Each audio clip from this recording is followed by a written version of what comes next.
Baik, Assalamualaikum warahmatullahi wabarakatuh. Saya Tiara Pratiwi dari AP3 dengan NIM 40400119065. Baik, saya akan menjelaskan cara membaca dengan benar. Membaca tidak hanya melisankan sebuah tulisan. Membaca adalah proses memahami suatu bacaan supaya bisa dipahami, diingat, dan diaplikasikan. Dalam hidup kita perlu 2 kali belajar membaca. Yang pertama, kita belajar untuk membunyikan tulisan, dan kita belajar untuk memahami suatu bacaan. Tujuan dan manfaat membaca.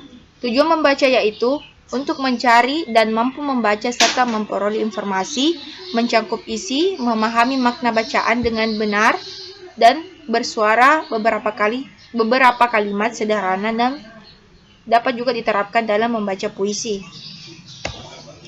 Manfaat membaca yaitu memperoleh banyak pengalaman hidup, memperoleh pengetahuan umum, dapat mengetahui perkembangan ilmu pengetahuan, mengetahui berbagai peristiwa, dan dapat memperkaya perbedaan kata, serta mempertinggi potensialitas setiap pribadi.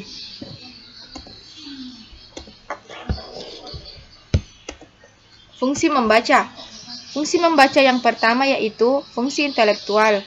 Dengan banyak membaca, kita dapat meningkatkan kadar intelektual dan membina daya nalar. Yang kedua yaitu fungsi praktis. Kegiatan membaca yang dilaksanakan atau yang dilakukan untuk memperoleh pengetahuan yang praktis, yang secara instan. Ketiga yaitu fungsi rekreatif. Fungsi yaitu membaca yang digunakan sebagai upaya penghibur hati.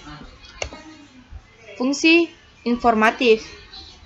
Dengan membaca akan memperoleh banyak informasi yang sangat diperlukan dalam kehidupan sehari-hari. Fungsi religius. Fungsi religius yaitu membaca dapat digunakan untuk membina dan meningkatkan keimanan dan memperluas budi pekerti. Ketujuh yaitu fungsi sosial. Kegiatan membaca yang dilaksanakan dengan sharing dapat dimanfaatkan oleh orang lain, mengarahkan sikap berucap, berbuat, dan berpikir. Misalnya yaitu membaca pengumuman, berita, karya sastra, dan masih banyak informasi lainnya. Yang terakhir yaitu fungsi pembunuh sepi adalah membaca yang dapat dilakukan hanya sekedar mengisi waktu luang saja atau mengisi waktu kosong. Selanjutnya, kita masuk pada inti pembahasan yaitu cara membaca dengan benar. Ada 10 cara yang dapat dilakukan. Yang pertama, memperhatikan tanda bacaan. Ketika kita membaca, kita harus memperhatikan tanda bacaan yaitu tanda seru, tanda tanya, tanda koma, dan sejenisnya. Pada tanda bacaan titik dan koma memiliki waktu berhenti yang berbeda. Untuk tanda titik memiliki waktu berhenti yang cukup lama dibandingkan dengan tanda koma, sehingga intonasi bacaan pun menjadi lebih tepat dan enak untuk didengar. Kedua yaitu posisi badan saat membaca. Posisi badan yang benar akan membuat kita merasa lebih nyaman dan mudah untuk fokus ketika membaca, sehingga diperlukan atau posisi badan pada saat membaca itu sangat penting. Karena kita harus mengusahakan ketika duduk, badan kita jangan membengkok atau ke kiri dan ke kanan. Karena apa? Dapat membuat tulang belakang menjadi bengkok. Ketiga yaitu mengetahui ide pokok utama. Hal yang perlu kita ketahui ketika membaca buku yaitu ide pokok utama dari setiap paragraf yang kita baca, sehingga kita dapat dengan mudah mengetahui isi bacaan secara keseluruhan. Keempat yaitu jarak pandang saat membaca. Membaca dengan jarak yang tepat akan membuat kita lebih fokus dan cepat memahami dari isi bacaan tersebut. Jarak mata yang baik untuk membaca yaitu jarak mata dengan buku sekitar 30 cm.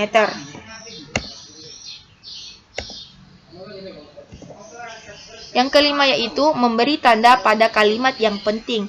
Maksudnya yaitu tujuan utama untuk memberi tanda yaitu agar kita dapat dengan mudah untuk mengingat, dan ketika kita akan membaca kembali buku tersebut, kita tidak perlu lagi membaca keseluruhan, tapi kita hanya membaca bagian terpenting, yaitu yang pernah kita tandai saja.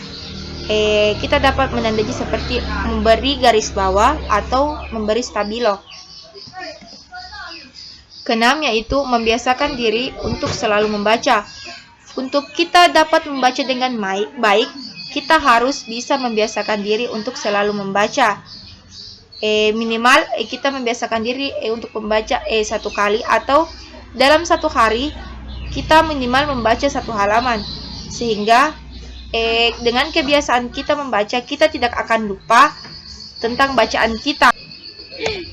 Ketujuh yaitu hindari membaca kata per kata, karena metode membaca kata per kata itu hanya yang digunakan untuk orang yang pemula membaca, sedangkan kita sudah lancar, sehingga kata per kata itu tidak penting lagi atau tidak perlu kita gunakan pada saat kita membaca. Kedelapannya itu hindari membaca dengan terburu-buru. Membaca dengan cepat memang salah satu prosedur melatih membaca yang baik, tapi kebanyakan orang membaca dengan terburu-buru akan kesulitan memahami isi utama dari bacaan tersebut, sehingga kita tidak perlu terburu-buru dalam membaca suatu buku atau informasi.